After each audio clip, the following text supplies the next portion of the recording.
takes the guesswork out of trying to choose the right battery charger for your particular needs. I'm down here in Adelaide at REDARC. Now these are the guys that make all the 12 volt gear in all my four-wheel drives, and today they've opened the doors so we can come inside with a camera crew and show you exactly everything there is to know about dual battery systems, chargers, how they work, how they're designed, and we're also going to get a chance to speak to one of their 12 volt gurus who will answer all the questions you've ever wanted to know. We're going to show you how to power your campsite for as long as you want by running the best dual battery system for your four-wheel drive. Whether you head off on weekends or want to spend a month in Cape York, there's a 12 volt system that's right for you. To understand what setup is right for you, we're going to spend a minute going over the basics. Now, your four-wheel drive will typically come out with one battery. Now, you can power those accessories with this battery here, but of course the problem is you're definitely going to drain your start battery and you won't be able to start your car. So that of course means you're going to need a second battery. Now that's going to give you about a day's worth of power before it goes flat. Now if you want to camp for longer, well, you've got to find a solution that's going to be able to charge this second battery. Now of course you could just hook your secondary battery up to your start battery. That's a really simple solution. Now as soon as your alternator charges your start battery, you're going to get charged into your second battery. But of course as soon as you turn your vehicle off, this one's going to drain and also your start battery is going to drain. The solution is running the dual battery setup in your four-wheel drive.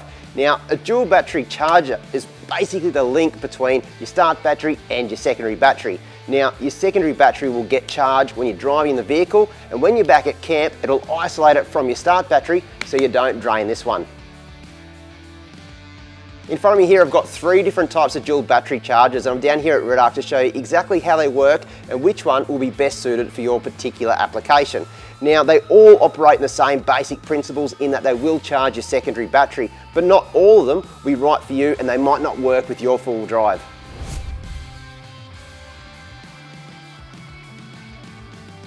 The simplest of all in-vehicle chargers is a battery isolator like this smart 100 amp isolator. Basically, you run it in between your starter and your secondary battery. When the engine is running and the alternator is charging the starter battery, the isolator will allow the charge to also come through to the second battery. When the engine's turned off, it'll separate the starter and the second battery. That means you can drain your second battery, but your starter battery isn't going to get drained, so you'll be able to start your four-wheel drive. 15 years ago, everybody ran these as they are simple, cheap and easy to install, really reliable and charge fast. However, they don't work well in newer vehicles. Most vehicles before 2008 have what is called a fixed voltage alternator, which puts out a constant 14 volts to charge your battery. However, most newer vehicles have either a variable voltage alternator or a temperature compensating alternator. For this video, we're calling them smart alternators. What this means is the alternator will vary the amount of voltage it outputs depending on the engine temperatures, vehicle loads and driving conditions to reduce load on the engine, which saves fuel. They can vary the amount of output from 12 to 15 volts.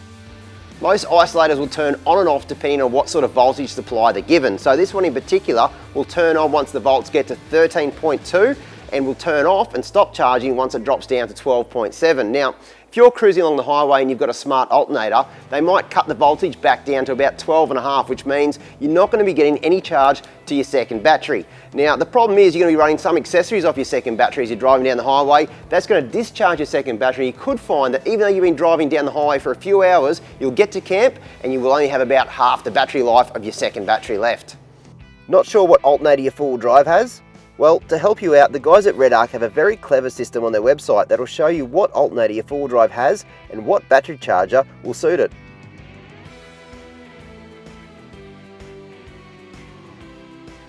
When the vehicle manufacturers started making these smart alternators, companies like REDARC, who develop, test and manufacture all these products right here in Australia, had to create a charger that can work in newer vehicles. Enter our next in-vehicle charger, the BCDC 1225, a cracking entry-level charger that I've run in heaps of my four-wheel drives. It was actually the first setup I ran in the Dirty 30. Now, I could give you a pretty good idea of how one of these units work, but since I'm here at one of the leaders of 12 volt in this country and one of the biggest innovators in this space, it's only just that I talk with one of the experts in the field. This here is Steve. Now, Steve's got over 20 years experience in the industry, mate. You started off as an auto sparker, you've been at REDARC for a long time, you've installed a lot of these products, you know about these products, and if I can ask you a couple of questions, mate. Absolutely. And the biggest one, I suppose, is what is the main difference between a normal isolator and a DC-DC charger like the one you've got? No worries, Shaun. So a normal isolator will just allow your alternator charge through to your auxiliary battery and then isolate from each other. So you won't draw down your start battery when you're camped up. The BCDC charger will actually charge that auxiliary battery up to 100% in 3 stages. So it's looking and it can vary the current and voltage into that battery, so you know you're getting 100% stated charge into that. Right, so different batteries need different types of charge. How does the BCDC do that? Well, it has a selectable profile, so you can choose any profile you like to suit AGM, gel, calcium, or even lithium batteries. Yeah, right.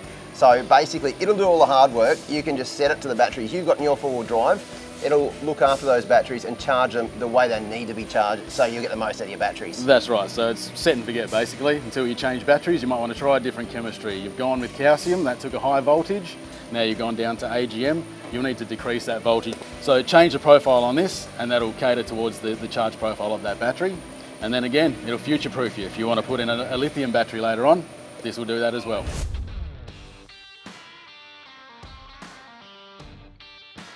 Now we've had a look at the 2 different types of battery chargers out there, we're going to look at the different sizes that are out there as well. Now, in front of me we've got 3 different, very typical types of battery chargers here. This one here is a BCDC 1225, this one's a 1240, and the big one on the end here is the 1250. Now, what that refers to, 1225, 25 amp hours of charge per hour. So that's how much battery charge you're going to get per hour maximum into your auxiliary battery. Knowing this helps you choose the right charger. Say you've calculated your fridge and accessories will drain 5 amps per hour off your 100 amp hour AGM battery. Knowing you can only use about 50% of an AGM's amp hours before it's depleted, you've got 10 hours of power before it goes flat. A 25 amp charger will take at least 2 hours to put those 50 amps back in. Now, when you're trying to work out how long it's going to take to recharge your batteries, the equation's not as simple as you're going to get 25 amp hours into your battery every single hour, because the batteries will taper off as they get closer to being full. Yeah, that's right. As the battery increases in charge, the current will drop away. So the voltage will rise and the current drops away. So you can expect your last half or your last section of charging from absorption into float, those last 2 stages, can take anywhere from 2 to 4 hours just to get 100% full. And the reason it does it in that particular type of charge, instead of chucking maximum power at it, is because these are smart enough to understand what the battery needs, the type of battery, and it charges accordingly, so it actually preserves your battery. That's right, yeah. It's a proper battery charger, so it is charging effectively 100%. So Steve, is there any general rule of thumb if somebody's looking to purchase a battery charger and they're trying to figure out what size do I need for my 4-wheel drive, maybe some sort of guidelines people can use? Yeah, certainly. So you've got to look at the size of your auxiliary bank. If you want to charge a single auxiliary battery from 75 all the way up to 200 amp hours, you can get batteries that big. You only want to go for a 1225. But if you're going to put 2 batteries together and go 200 plus amp hours for auxiliary power, you want to look at the 40 or the 50 amp charger. Right, easy as that, hey? Cool, Steve, thanks for that. That's a really good guide. It takes the guesswork out of trying to choose the right battery charger for your particular needs.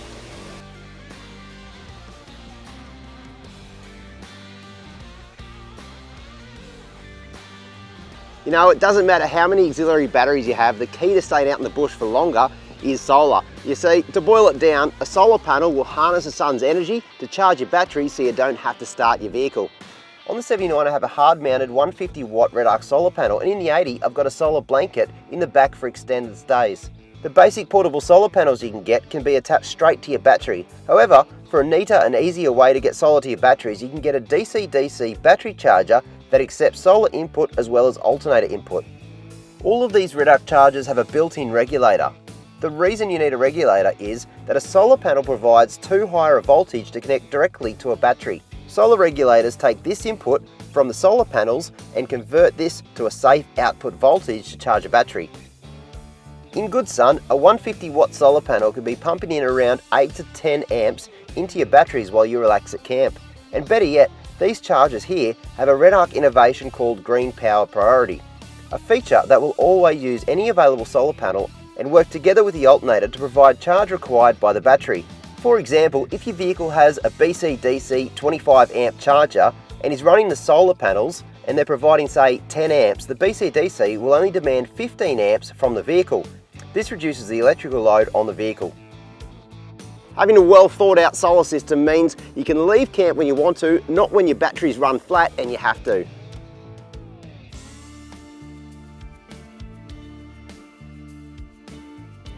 Charging your batteries is one thing, but monitoring how much charge you got left in your batteries is a whole nother game. It's like driving around without a fuel gauge in your four-wheel drive. You just simply wouldn't do it. Installing a battery monitor so you can keep track exactly what's happening with your auxiliary batteries and your start batteries is very important. Now, you can buy a couple of really cheap different types of battery monitors out there that'll show you how much charge you've got left, maybe how much is going out, but they simply won't give you the full picture.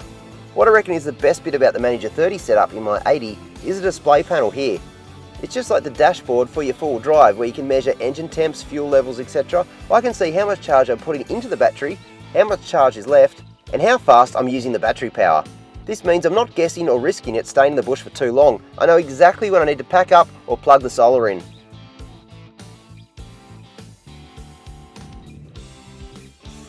Now the guys have just finished showing me one of their latest and greatest products, and I thought I had to bring a camera in here and show you around, because if you like your tech gadgets just like me, you're going to absolutely love this. Now this is called Red Vision. This display screen here is connected to a Manager 30. Now we know what the Manager 30 does, but it also comes with this distribution box and fuse panel. So all of your 12-volt items in the vehicle will go through this box right here. So I'm talking about your camp lights, your fridge, if you've got water tanks, even got water sensor inputs, and the whole thing can be controlled via this display unit here. So it not only shows you exactly what's happening with your 12-volt system, whether your batteries are fully charged, getting discharged, how many amps are coming in or out of the vehicle, what the solar's doing, but it also allows you to control all of your different 12-volt accessories. So if I want to turn lights on, I can just, look at that, it's so easy, and you can actually configure this to set your particular needs. So, you know, you might be running 2 fridges, you might be running multiple different awning lights, reverse lights, all the rest of it, camp lights, and you can actually set them up with different little symbols here, turn them on and off as you wish. Now,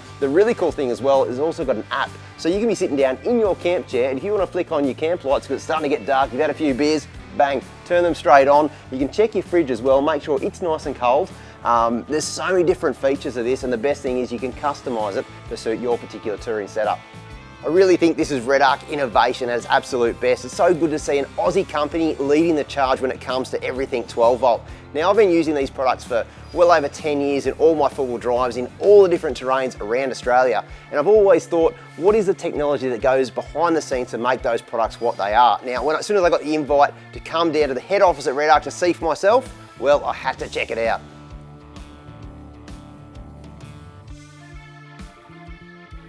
I'm down here with Anthony Kittle, the owner of REDARC, and they've been good enough to allow us to come in here behind the scenes into their amazing facility so we can show you exactly what happens down here at REDARC. Now mate, the big question, what differentiates you guys between everyone else? Well, thanks for having us, Sean. Well, I think there's 3 things that really make us stand out. The first one's the amount of innovation and the investment we make in this area.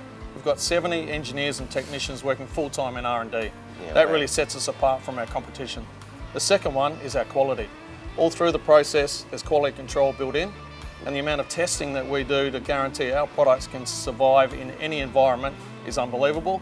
And then the third one is, of course, our people. We've got amazingly talented people. We fund everyone's education, and we make sure that we want to have the best people in the world designing and manufacturing our products, servicing our products, and giving great service.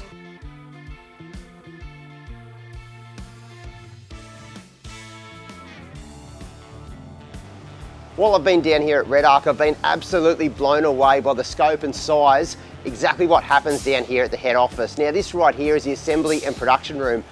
Most of the products from REDARC are assembled and put together right here in Australia in this room. It's a massive room with millions of dollars worth of technology, and right now I want to show you around the quick run through of this amazing facility, and I guarantee you're going to be blown away. So this room right here is the vibration lab. Now, there's 2 massive machines in here. There's well over $1 million worth of testing equipment. Now, the main purpose of this machine behind me is to actually destroy the REDARC products. So they do that so they can find the limitation of the product. They'll vibrate them, they'll heat them rapidly, they'll cool them rapidly, they'll go down to -80 degrees and right up to 200 degrees Celsius. And they want to see the extreme working conditions of all the REDARC products. So they're tested right here in Australia. There's a machine over there that will you can actually input via a computer real world simulation. So say you put some testing equipment on a vehicle and measured exactly what a vehicle would do going to Cape York and back, you can actually reprogram that into that machine and see how a REDARC product would handle that trip. That's extreme testing, and it gives you a lot of confidence as well when you purchase a REDARC product to know they've been through this so they can handle whatever application you want to put them through. So in this room, all the REDARC products are tested for electromagnetic compliance. So in simple terms, or in terms that I can understand, they're basically measuring for how much interference the product makes and how much interference they emit. So they basically comply with international or military standards.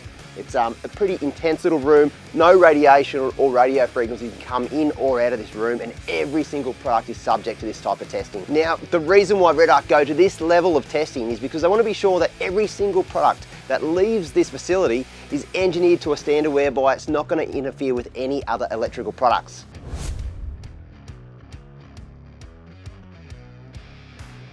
I just learnt this and I reckon you should know it too. Did you know when you call up REDARC for product and technical information, you actually talk to experts like Steve? They've actually got a team of auto electricians that are here specifically to answer your questions. What other company has that kind of support? Well, there you go. Hopefully we've covered everything there is to know about dual battery systems, and more importantly, how to choose the right system for your particular needs and four-wheel drive. Now, if we haven't covered a particular question that you want answered, feel free to pop it in the comments below, because one of the team at REDARC will be online to answer your question. If you want to speak to them one-on-one on a phone, we can do that too. You can call right through and they've got a bunch of 12-volt experts ready to take your call. Now also, if you want to learn anything more about the products that we've used in this particular video, feel free to jump on the REDARC website at redarc.com.au.